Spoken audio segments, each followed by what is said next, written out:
የኛ የምርት አይነት ምንም አይነት ኦልሞስት 0.1% ነው እድገት የሚያሳየው የምርት አይነት እድገት የሚያሳየው ማለት ነው። ነፃ ለመሆን ብንፈልግ ወደ ነፃነት ጉዞ ብናስብ የብልሃት ክምችትን የሚያመጡ ስራዎችን መስራት ያስፈልጋል። እኛ ጋር ብዙ ጊዜ የውጭ ምንዛሬ ስናስብ ቡናን እናስባለን፣ ቆዳን እናስባለን፣ ወርቅን እናስባለን፣ እንደዚህ ማለት ነው። ግን ወይም ሰሊጥን ልንጠቅስ እንችላለን። እነኚህ ምርቶች ውጭ ይላካሉ፣ ዶላር እናገኛለን። ዶላሩን ግን ቡናን ለማልማት ወይም ቆዳን ለማልማት ወይም የወርቅ የሰሊጥን ለማልማት አይደለም፣ ለሌላ የፍጆታ ዕቃ ወጪን ለመሸፈን ነው የምንጠቀምበት። የመንግስት ጉድለት ስንል መንግስት ምንድነው ስራው የሚለው ብዙ ጊዜ የሚነሳ ነው። አንደኛው ያው የሰላምን ማስከበር፣ ደህንነትን መጠበቅ የሚል እንደሆነ የታወቀ ነው። ብዙ ከሚሰራ መንግስት ይልቅ ብዙ ህዝቡን የሚያሰራ መንግስት የተሻለ ዋጋ አለው።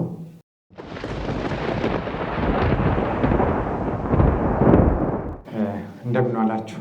እንግዲህ በማመስገን ልጀምር።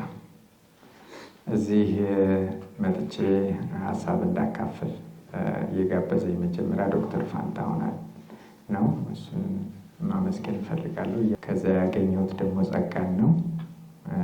ጸጋን አሁን ደግሞ ዛሬ ደግሞ ብሩክን አግኝቻለሁ። እዚህ ስለጋበዛችሁኝ በጣም አመሰግናለሁ። እንግዲህ ይህን ምስጋና ካቀረብኩ በኋላ አጠር ያለ ያው ለመነጋገሪያ ለመወያያ የሚሆን ሀሳብ ከዚህ መንግስትና ሀብት ከሚል የዛ ዓመት ሊሆን ነው እንግዲህ ከታተመ እዛ ላይ አንድ 11 ምዕራፍ 4 ክፍሎች አሉት እና እኔ ምናልባት ዛሬ ሁለተኛው ምዕራፍ ላይ ወይንም የመጀመሪያው ክፍል ለመዳሰስ እሞክራለሁ። በዛ ላይ ውይይት እናደርጋለን ብዬ አስባለሁ። በዚህ ርዕስ እንግዲህ የኢትዮጵያ ነፃነት የሚል ምዕራፍ 2 ነው በእኔ መጽሐፍ። እሱን እንግዲህ አጠር አድርጌ ያቀርባለሁ። ያው የርዕሳችን የምንነጋገርበት ርዕስ የኢትዮጵያ ነፃነት በሀብት ይሆናል የሚል ነው።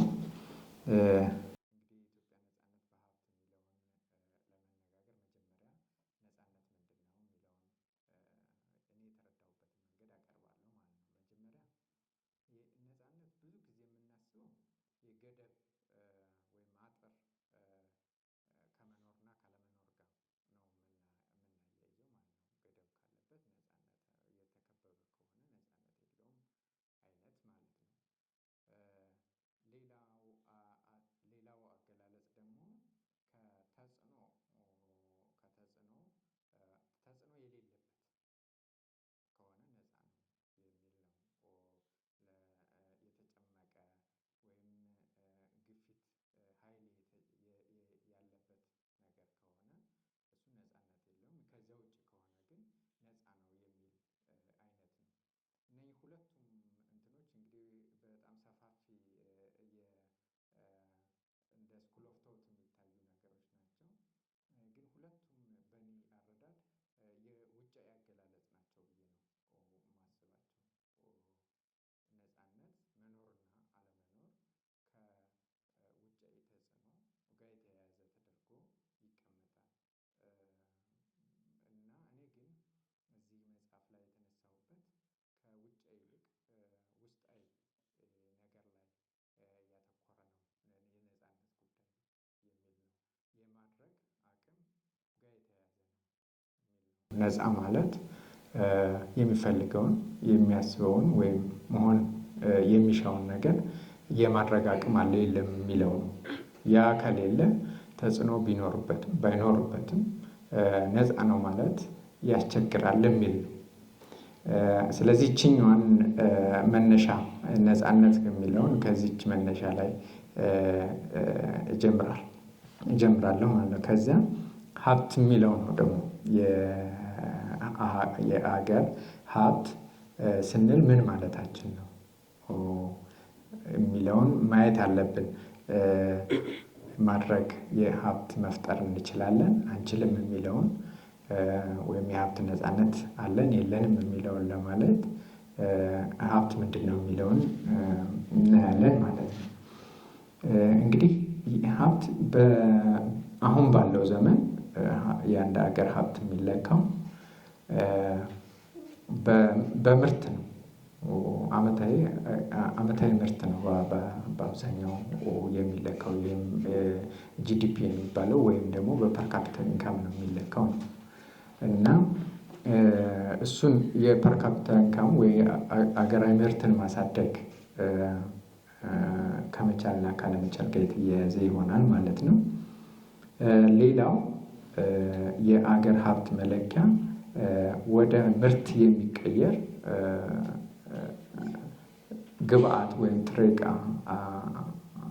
መጠን ጋር የተያያዘ ይሆናል ማለት ነው። አሁን እንግዲህ የዓለም ባንክ እንደሚያስቀምጠው ከሆነ 4 አይነት ግብአቶች አሉ ለምርት የሚሆነው በአገር ደረጃ ማለት ነው። አንደኛው የተፈጥሮ ሀብት ነው። የተፈጥሮ ሀብት ስንል መሬት ጋር የተያያዘ ለእርሻ የሚሆን በደን የተሸፈነ እንደዚህ መሬት ውስጥም ያለ ባህር ውስጥም ያለ ባህርን እነኚህ ውሃ አሁን እኛ ሀገር አሁን ውሃ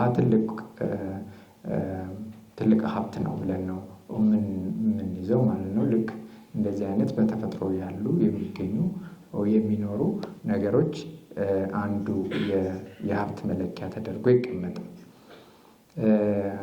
ሌላው የሰው ሀብት ነው።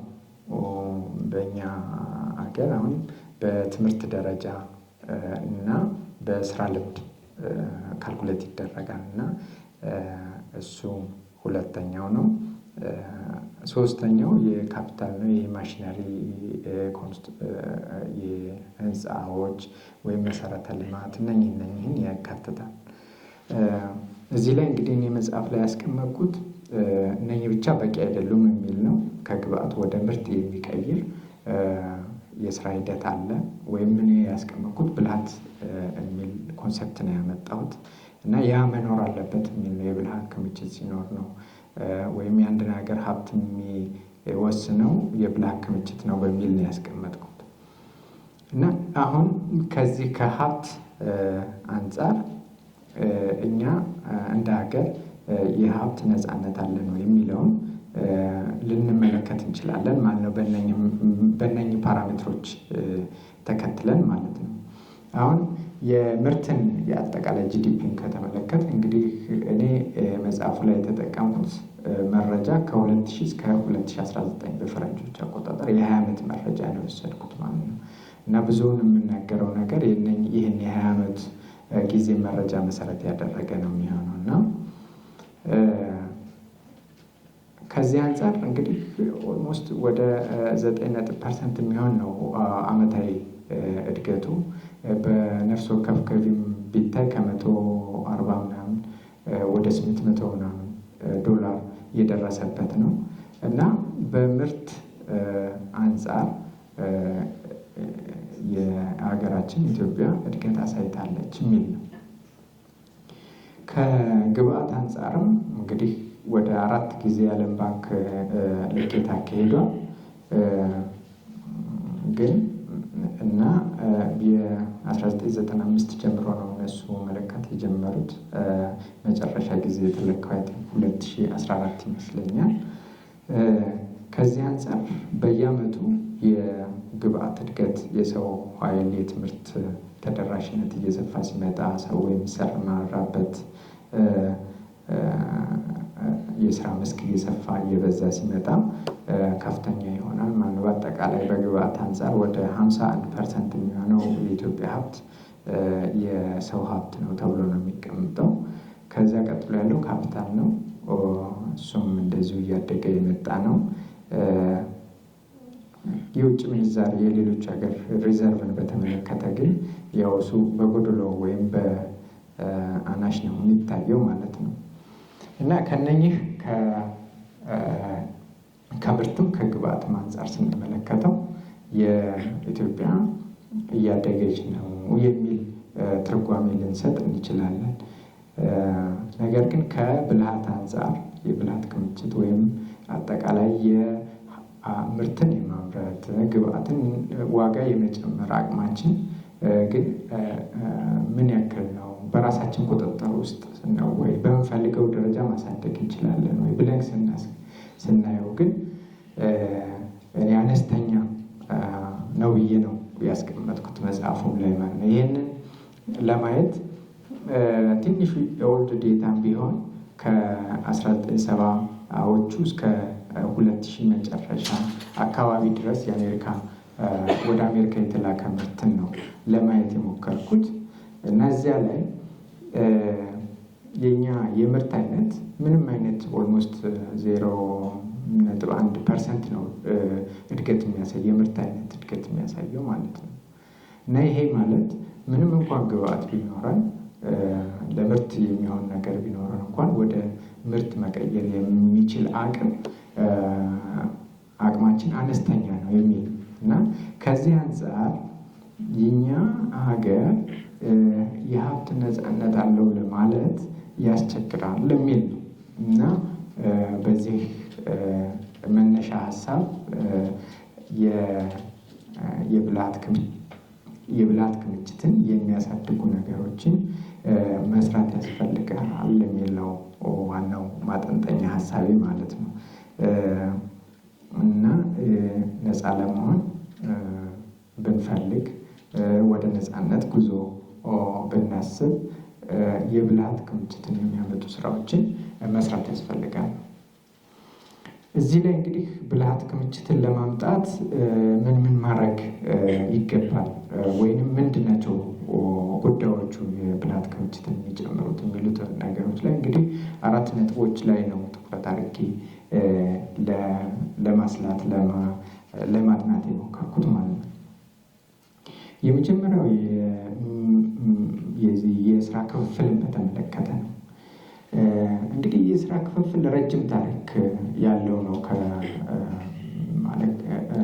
ከሰው ልጅ የተደራጀ ስራ መስራት ከጀመረበት ጊዜ ጀምሮ ሊወሰድ ይችላል። ግን እንደው ልናየው የምንችለው በምርት አይነት የስራ ክፍፍል ሊደረግ ይችላል ማለት አሁን በእኛ ሀገር እንደሚታየው የተወሰነው ግብርና ላይ ይሰማራል፣ የተወሰነው ቤተ ክህነት ላይ ይሰማራል፣ የተወሰነው ቤተ መንግስት ላይ፣ የተወሰነው ደግሞ የእጅ ሙያ ዕደ ጥበብ ላይ ሊሰማራ ይችላል። አሁን እነኚህ ምርቶች ናቸው ልንል እንችላለን ማለት ነው። ከዚያ ቀጥሎ ከምርት ቀጥሎ የምናየው በስራ ሂደት ስራ ሊከፋፈል ይችላል ማለት ይሄ ደግሞ የአዳም ስሚዝን የምታውቁት ብዙዎቻችሁ የምታውቁት ይመስለኛል። የአዳም ስሚዝ በተለይ ብላክ ስሚዞችን ቀጥቃጮችን ሰብስቦ አንዳንድ የስራ እንዲወስዱ አድርጎ በፕሮሰስ እንዲሰሩ በማድረጉ ከፍተኛ ምርታማነት እንዲያገኙ አድርጓል ማለት ነው። ከዚያ ጊዜ ጀምሮ ያው በስራን ወደ ፕሮሰስ መቀየር እና በፕሮሰስ ላይ ሰዎች ስፔሻላይዝ አድርገው ስራ ተከፋፍሎ እንዲሰሩ ያደርጋል ማለት ነው። ከዚህ ቀጥሎ የምናየው በተቋማት መካከል የሚደረግ የስራ ክፍፍል ነው። አሁን ይሄ የሰፕላይ ቼን ኔትወርክ ዲዛይን የምንለው በተለይ ከ1950ዎቹ ወዲህ ድሮ አሁን ልብስ ስፌት ምናምን ነበረ፣ ግን ከ1950ዎቹ ወዲህ ግን ዲዛይን ያደርጋል። ምርቱን ጥሬ ዕቃውን የሚያመርት ሌላ ነው፣ ስፌቱን የሚሰፋው ሌላ ነው፣ ትራንስፖርት የሚያደርገው ሌላ ነው። ምርቱን ብራንዱን ለጥፎ ግን መላው ዓለም ላይ ማሰራጨት የሚችልበት ነበር እና ይህ ተቋማት ተከፋፍለው ስራ ለአንድ ግብ የሚሰሩበት አይነት ማለት ነው። ከዚያ ቀጥሎ አሁን ያለው ስራ ግን ይሄ እኔ ያስቀመጥኩት ብልሃት ተኮር የስራ ክፍፍል የሚባለው ደግሞ በአንድ አይነት ስራ ውስጥ ሆኖ የተለያየ ዘዴዎችን የተለያየ ብልሃትን መከፋፈል ማለት ነው። የተለያየ ስራ መስራት ይሄ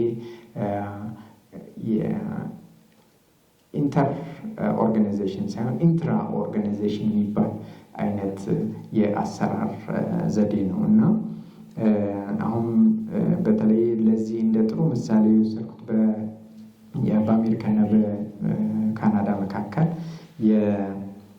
የቦርደር ነበረ እና የቦርደር በሚከፈትበት ጊዜ አገሮች ስፔሻላይዝ ያደርጋሉ የሚል ትንበያ ነበረ እና አሜሪካን ውስጥ መኪና የሚያመርቱ አሉ፣ በካናዳ ውስጥ መኪና የሚያመርቱ ድርጅቶች ነበሩ እና ወደ አንዱ ያዘነብላል የሚል ግምት ነበረ። ነገር ግን የሆነው ምንድን ነው?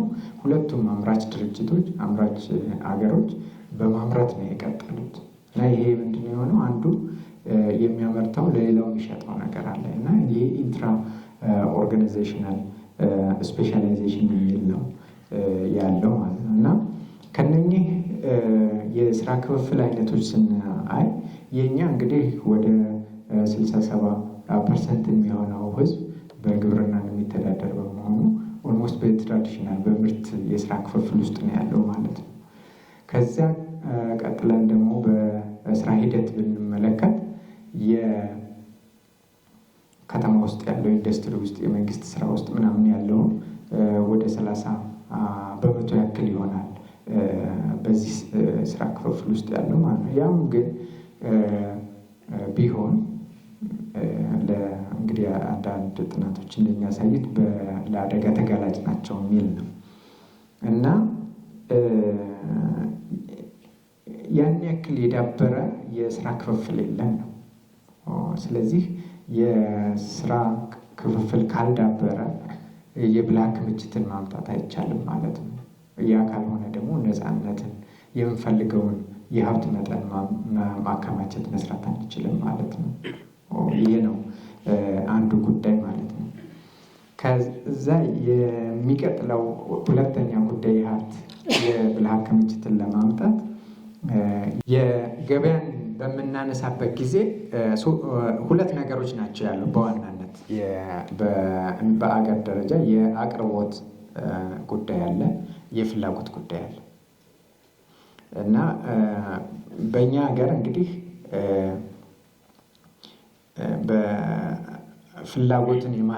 በፍላጎትን በማሳደግ በገበያ ውስጥ የገበያ ጉድለትን መሙላት ይቻላል የሚል ነበረ። እንግዲህ የሚከተል የነበረው የማክሮ ኢኮኖሚ ፖሊሲ አንዱ ፍላጎትን መጨመር ማለት መንግስት ከፍተኛ በጀት መድቦ የተለያዩ የልማት ስራዎችን ይሰራል ማለት ነው፣ ወይንም ፍላጎት ይፈጥራል ማለት ነው እና ይሄ ታዋቂው የኢኮኖሚስት የኬንስ ቲዎሪ ነው የሚባለው። በተለይ 1920ዎቹ መጨረሻ ታላቁ ዲፕሬሽን የሚባለው ከተከሰተ በኋላ በተለይ በአገር ውስጥ የማምረት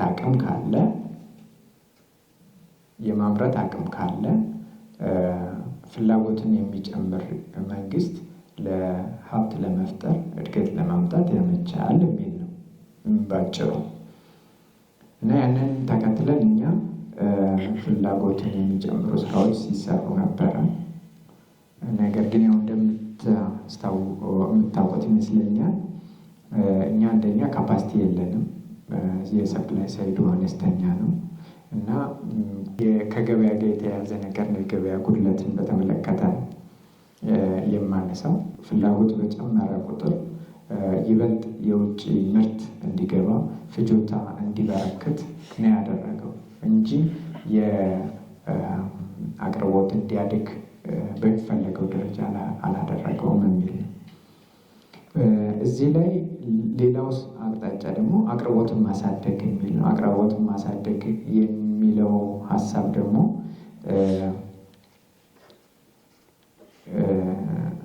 የግል ዘርፉ ይበልጥ እንዲሰራ ማድረግ፣ ብድርን ለግል ዘርፉ በቀላሉ ማቅረብ የመሳሰሉትን ነገሮች የግልና የመንግስት ፓርትነርሽፕን ማሳደግ የሚሉ ናቸው። እነኚህ አሁን በተለይ ያው መንግስት ከተቀየረ ወዲህ ሰፕላይ ሳይድ ፖሊሲ ነው የምንከተለው ማለት ነው። ግን ይሄኛውም እንግዲህ ያልተሞከረ ሀሳብ አይደለም። በተለይ ከ1980ዎቹ ወዲህ በዓለም አቀፍ ደረጃ የሰፕላይ ሳይድ መሰረት ያደረገ እድገት የሚከተሉ ሀገሮች ነበሩ። እንግሊዝ፣ አሜሪካ እንደዚህ ነበር እና እስከ 2008 የፋይናንሻል ክራይሲስ ድረስ የሰፕላይ ሳይድ እንትን ነበር ትኩረት ተደርጎ የሚሰራው ማለት ነው። ይህ ሰፕላይ እንትን አንዱ ችግሩ የስራ አጥነትን ሊያስፋፋ ይችላል። ሁለተኛው ደግሞ የሀብት ክፍፍልን ላይ ተጽዕኖ ሊያሳድር ይችላል። ከፍተኛ የሀብት ክፍፍል ልዩነት ሊያመጣ ይችላል። እነኚህ ነገሮች እያደጉ ከመጡ ደግሞ ሀብት ደግሞ በተወሰኑ ሰዎች ቁጥጥር ስር ሊውል ይችላል ማለት ነው። ስለዚህ ይሄ የሚፈለገውን ያክል ብልሃት እንዲከማች ሀብት የመፍጠር አቅምን እንዳናመጣ ሊያግደን ይችላል የሚል እና እኔ አሁን እዚህኛው ላይ የሚያስቀመጥኩ ሶስተኛ እንትን ያልኩት የሶስተኛ ወገን ገበያ የሚል ነው። ፍላጎት አለ፣ አቅርቦት አለ። ይሄንን ደግሞ እነዚህ ፍላጎትና አቅርቦት በገበያ ሁኔታ ላይ የተመሰረተ ነው። ገበያ በጊዜ ሂደት እየተቀየረ ይመጣል። ድሮ እንግዲህ ግብርና ተኮር ነበር ከዚያ ኢንዱስትሪ፣ አሁን ደግሞ ሰርቪስ የምንለው ነው የመጣው እና እንደዚያም የገበያ ዋና ትኩረት እየተለወጠ መጥቷል። አሁን ባለንበት ዘመን የሶስተኛ ወገን ገበያ ነው እያደገ የመጣው የሚል ነው። ይህን የሶስተኛ ወገን ገበያን ለማስረዳት በተለይ የቴክኖሎጂ ፕሮዳክቶች ጉግልን ብናይ፣ ፌስቡክን ብናይ እነኚህ ሁሉ በሶስተኛ ወገን ገበያ ላይ መሰረት ያደረገ ስራ ነው የሚሰሩት እና ወደዛ ማለት ለምሳሌ ፍላጎት አንድ ሰው ባየር ከሆነ ገዢ ከሆነ መግዛቱ ራሱ ሊሸጥ የሚችል ነገር አለው የሚል ነው። በቀላል አነጋገር ለማለት ነው። እንደው እንትን ለማለት ግን የዚህ መጽሐፍ ላይ የጠቀስኩት የንብ ምርትን ብናይ ለምሳሌ ሶስተኛ ወገን እንትን ገዥና ሻጭ ትራንዛክት በሚያደርጉበት ጊዜ ሶስተኛ ወገን ላይ የሚፈጥሩት ተጽዕኖ ይኖራል። ያንን ተጽዕኖ መሸጥ መለወጥ የሚቻልበት ነው። በዚህ በኢንቫይሮንመንት ላይ አሁን ከ1920ዎቹ ጀምሮ የተለያዩ ኢንዱስትሪዎች አሁን በሚኖሩበት ጊዜ ሶስተኛ ወገን ላይ የሚፈጥሩት አሉታዊ ተጽዕኖ አለ። ያንን በመቅጣት ወይም በማገድ መቆጣጠር ይቻላል የሚል ነው። አሁን በዚህ ዘመን ደግሞ የካርቦን ትሬድ የሚል ሀሳብ መጥቷል። ካርበንን ኢሚት የሚያደርጉ እንዲከፍሉ፣ ካርበን ደግሞ ሲንክ የሚያደርጉ የሚመጡ ካሉ ደግሞ ለእነሱ ደግሞ መሸጥ የሚችሉበት ደረጃ ላይ ደርሰዋል ማለት ነው። ልክ እንደዚህ አሁን የዚህ የፌስቡክን ብንመለከት መረጃ ይለቃል፣ መረጃ ይቀበላል። ፌስቡክ ግን እንግዲህ በነፃ ነው መረጃ እንድንለቅ መረጃ እንድንቀበል የሚያደርግ። የሚሸጠው ምንድን ነው? እዚያ ላይ ያለውን ሻጭና መረጃ ተቀባይና ላኪው በአንድ ቦታ መገኘታቸውን ነው የሚሸጠው። ወደ 2.4 ቢሊዮን ህዝብ ነው እንግዲህ ፌስቡክ ነው የሚጠቀሙ። የአቴንሽን ኢኮኖሚ ይሉታል። ሁለቱ ላኪውና ተቀባዩ በመገናኘታቸው ምክንያት የሶስተኛ ወገን ገበያ የሚባል አሁን ጥቅም ላይ መዋል ችሏል የሚል ነው እና እኛ አሁን እንደ ሀገር የፍላጎት መር የልማት አካሄድ ተከተለ፣ አቅርቦት መር እየተከተለ ነው። እነኚህ ግን ለአንድ ምርት ከሆነ ብዙ የሀብት የመፍጠር አቅም አይሰጡንም የሚል ነው እና እዚህ ላይ ለማስቀመጥ የሞከርኩት ከፍላጎት ከአቅርቦት ባሻገር ገበያውን መቀየር መለወጥ ላይ ትኩረት መደረግ አለበት የሚል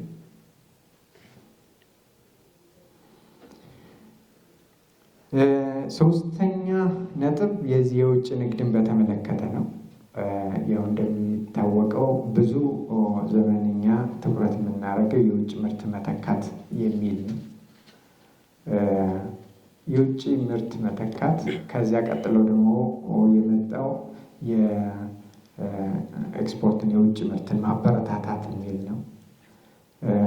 በእነኚህ በሁለቱ መካከል ነው አንዴ ወደኋላ አንዴ ወደፊት እያል የሁለቱን አማራጮች በስፋት የምናውቃቸው ማለት ነው። ከዚህ እኔ በተጨማሪ እዚህ መጽሐፍ ላይ ለማስቀመጥ የሞከርኩት የሉላዊ ንግድን ወይም ግሎባል ፕሮዳክሽን ውስጥ መግባት የሚል ሀሳብ ነው ለማንሳት የሞከርኩት።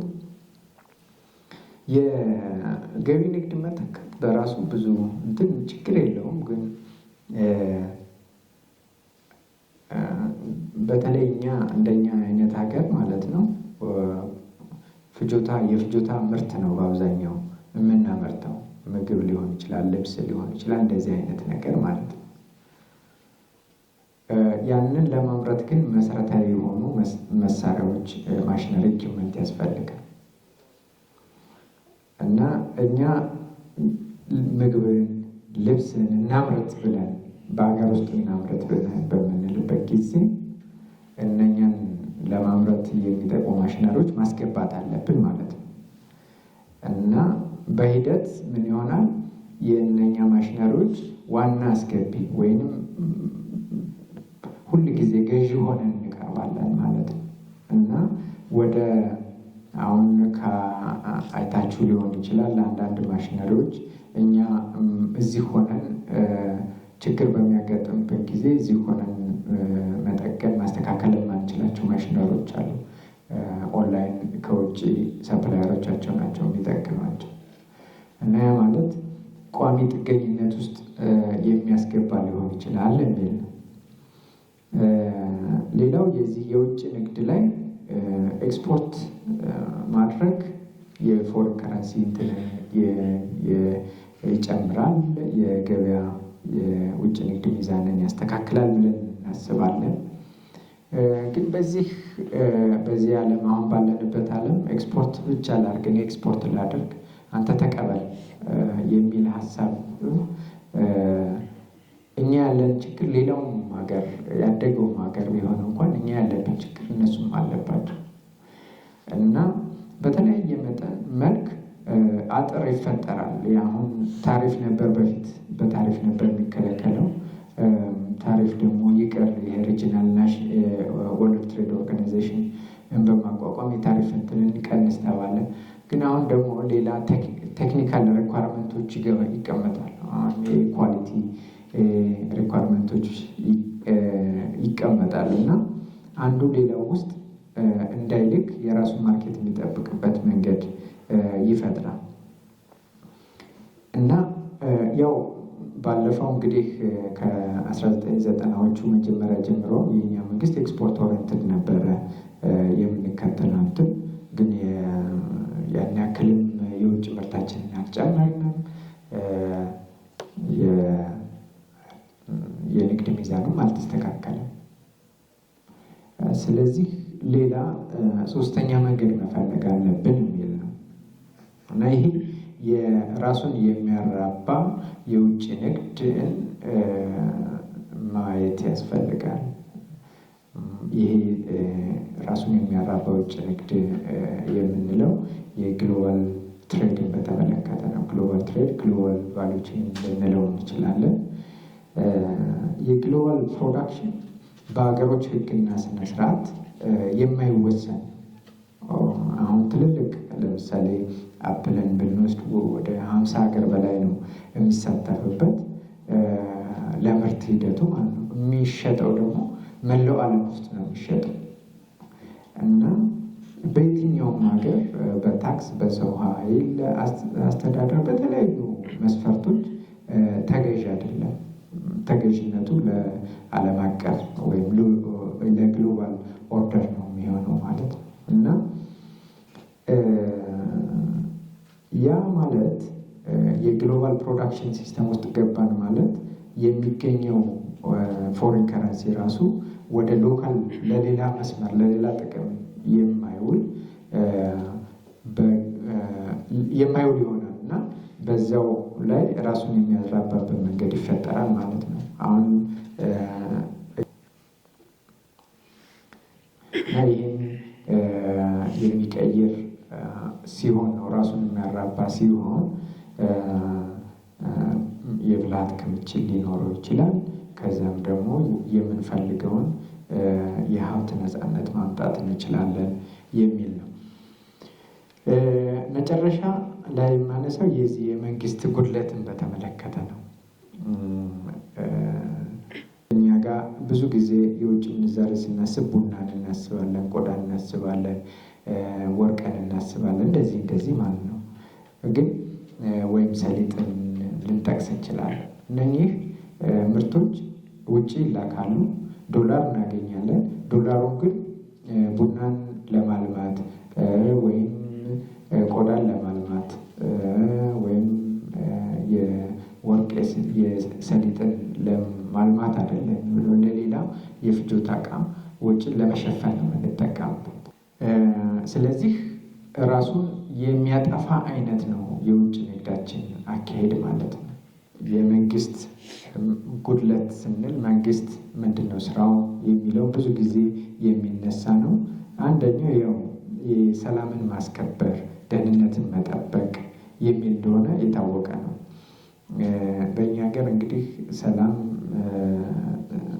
ለማምጣት የተለያዩ አካላት ይንቀሳቀሳሉ። መንግስትም ይህንን ሰላም ባለቤት ነው። ግን ብዙ ጊዜ እንግዲህ የባለፈውን 1 ሴንቸሪ እንኳን ብንወስድ ከጦርነት ፋታ ያገኘንበት ጊዜ የለም እና የማንኛውም ጦርነት መነሻ ደግሞ ይህንን ሰላም ይበልጥ ለማስከበር በሚል እና እንግዲህ እኔ እንደታየኝ ከሆነ በጦርነት ሰላም የሚመጣ ቢሆን ኖሮ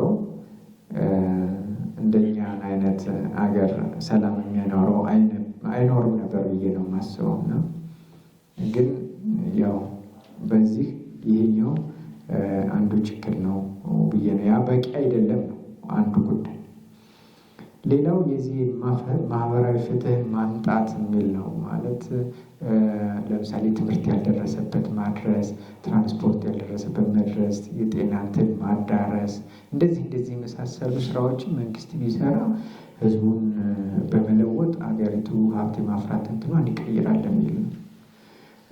ይህን እንግዲህ ከአፄ ኃይለሥላሴ ከጣሊያን ወረራ ወዲህ ጀምሮ እንደዚህ አይነት ስራዎች በስፋት ይሰራሉ። ማለት አየር መንገድ ሲቋቋም፣ አውራ ጎዳና ሲቋቋም፣ ቴሌ እንኳን ከዚያ በፊትም ነው የተቋቋሙ።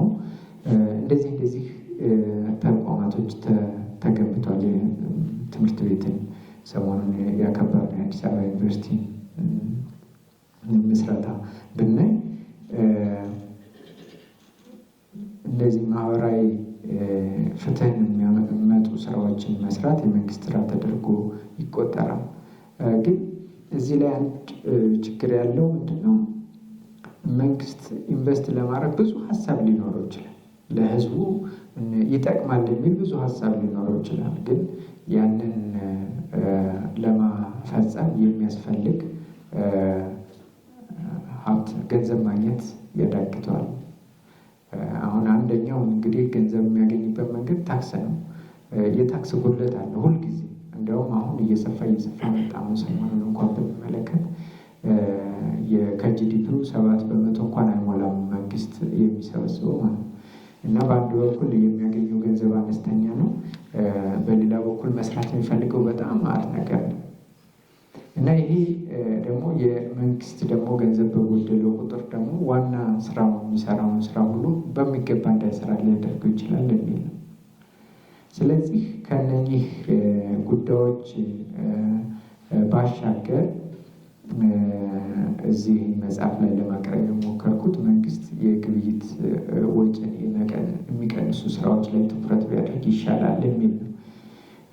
የግብይት ወጪ መቀነስ የሚባለው ሰው ሁሉም የራሱ ሀሳብ አለው። ሰው ሁሉም የራሱ ስራ አለው እና ያንን በአግባቡ እንዲሰራ የሚያደርግ መንግስት ጠንካራ መንግስት ሊሆን ይችላል። ህዝቡም ሀብት ሊፈጥር ይችላል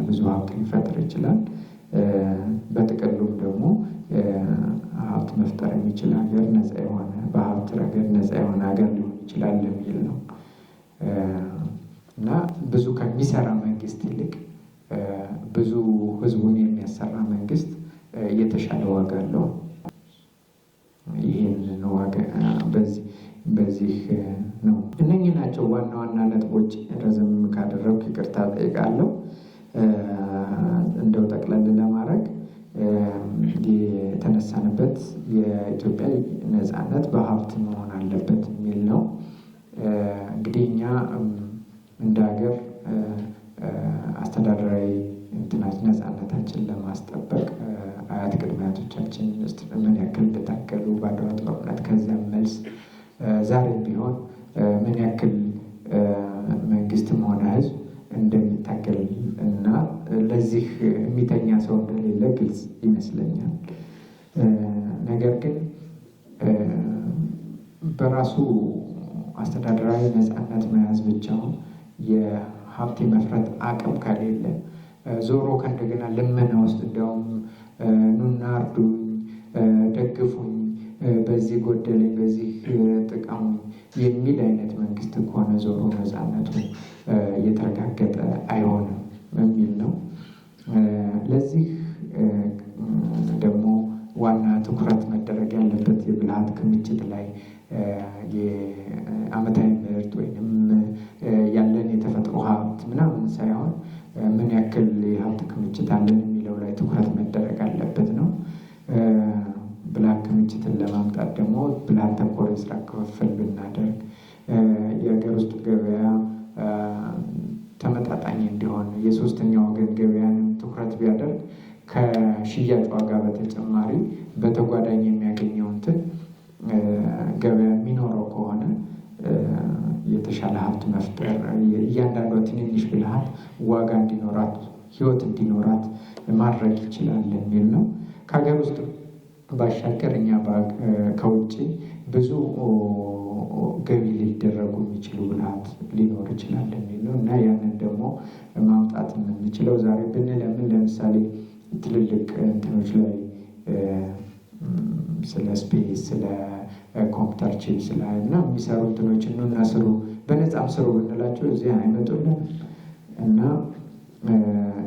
የዓለም አቀፍ የግሎባል ቫልዩ ቼን ውስጥ መሳተፍ ያንን በቀላሉ ወደ ሀገራችን እንዲገቡ እንዲከማች ማድረግ ይቻላል የሚል ነው። ለዚህ ሁሉ ለስራ ክፍፍል ገበያ የሀገር ውስጥ የውጭ አስፈላጊ ወሳኝ ነው። ከዛ የሀገር ውስጥ ውጭ ገበያ ደግሞ ይበልጥ ዋጋ እንዲያገኝ በአግባቡ እንዲሰራ ደግሞ